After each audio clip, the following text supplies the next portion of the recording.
Hello friends, welcome to Nandkishore classes.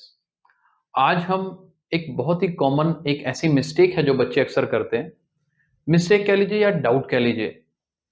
ऐसे situation जहां पर 5 माइनस एक्स न्यूमरेटर में है, x माइनस 5 डिनोमिनेटर में है, इसको सिंप्लीफाई कैसे किया जाए। और ये तो मैंने एक छोटी सी एग्जांपल ली है क्योंकि ये सिचुएशन बहुत बार बड़ी सिंप्लीफिकेशन में यूज होती है। और अक्सर कहाँ कंफ्यूजन रहती है कि इस 5 माइनस एक्स आ गया ऊपर, जबकि डिनोमिनेटर में x माइनस 5 है और मैं इसको कैंसिल करना चाहता हूं, काटना चाहता हूं। कुछ बच्चे तो क्रैम कर लेते हैं, भी काट देंगे और ठीक है, -1 आंसर आ जाएगा।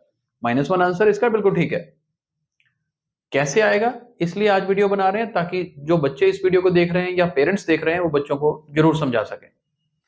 देखिए, मेन बात क्या रहती है कि मुझे भी ये नजर आ रहा है ना, बच्चों को भी नजर आ जाता है कि x माइनस 5 से ऊपर x माइनस 5 कट सकता है।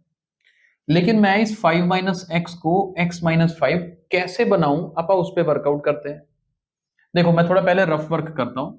मान लीजिए मेरे पास 5 माइनस एक्स है, ठीक है। हम इस 5 माइनस एक्स को थोड़ा सा चेंज करते हैं। 5 और माइनस एक्स दोनों टर्म्स को इंटरचेंज करते हैं। मैं माइनस एक्स पहले लिख देता हूं, 5 बाद में लिख देता हूं, कोई फर्क नहीं पड़ा। पूरी की पूरी टर्म को उठा के आप आगे पीछे कर सकते हो कॉम्यूटेटिविटी लगाकर। अब जब पहली टर्म अब माइनस एक्स है, मुझे तो क्या चाहिए, मुझे तो एक्स चाहिए। तो मैं क्या कर रहा हूं, इन दोनों में से माइनस साइन कॉमन निकाल रहा हूं। कईयों को लगता है माइनस साइन क्या कॉमन निकालना होता है, आप -1 कॉमन निकाल रहे हैं। -1 लिख लेते हैं। ये मेरे को तो देखो ऊपर चाहिए माइनस एक्स। अगर मैंने बाहर -1 लिखा है तो -1 को मैं किसके साथ मल्टीप्लाई करूंगा कि ऊपर वाली वैल्यू बने? ऑब्वियसली x के साथ ही करूंगा ना। आप देखो, -1 को x के साथ मल्टीप्लाई किया तो क्या बना, -x बना। -1 को अगर मैं -5 से मल्टीप्लाई करूंगा तो ऊपर वाली वैल्यू +5 बनेगी। डिस्ट्रीब्यूटिव प्रॉपर्टी यूज करते हैं ना। आपने सिंगल बाहर वाली एक स्केलर वैल्यू को अगर ब्रैकेट के साथ मल्टीप्लाई करना सीखा हो तो बाहर वाली वैल्यू अंदर सभी टर्म्स के साथ हम मल्टीप्लाई करते हैं। जैसे ये उल्टा स्टेप करके देखें, -1 है, इसको x के साथ मल्टीप्लाई करोगे तो क्या बनेगा, -x बनेगा। इसी -1 को -5 से मल्टीप्लाई करेंगे तो प्लस का 5 बनेगा। देखो सेम ही चीज है। लेकिन मैंने इसको देखो 5 माइनस एक्स से शुरू करके यहां तक पहुंच गए, पहुंचे कि नहीं। अब आप देखो, अगर मैंने इसको ये लिख सकता हूं, हालांकि मैं बता दूं 1 लिखना जरूरी नहीं है। हम नॉर्मली तो इसको ऐसे ही लिखते हैं, माइनस कॉमन और ये x माइनस 5। -1 आपको समझाने के लिए था भी, ये अगर बाहर माइनस का साइन अकेला है तो इसको अकेला मत समझिए। 1 की ताकत हमेशा इसके साथ है, तो 1 तो रहेगा ही। बस अब देखो, अब शॉर्टकट में कैसे याद रखोगे ये स्टेप। बेसिक तो पता होना चाहिए, लेकिन हम बेसिक तो कर लिया, उसके बाद शॉर्टकट में याद कैसे रखते हैं कि 5 माइनस एक्स को अगर मैंने x माइनस 5 लिखना है तो बस बाहर क्या लिख देना, माइनस का साइन लगा देना। स्टेप समझ आया। अब जब हमने इतने स्टेप्स कर लिए तो अब ऊपर देखो, हम अप्लाई क्या करेंगे। बेसिक क्लियर है तो कोई दिक्कत नहीं है।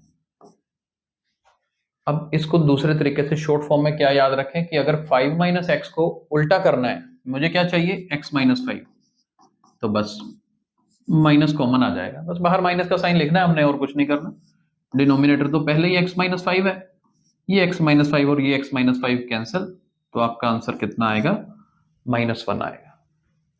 तो आज के वीडियो में बेसिक हमने क्या क्लियर करना था कि इन टर्म्स को जब इंटरचेंज करते हैं, 5 माइनस एक्स को जब x माइनस 5 लिखते हैं तो बाहर माइनस का साइन लगाना जरूरी है।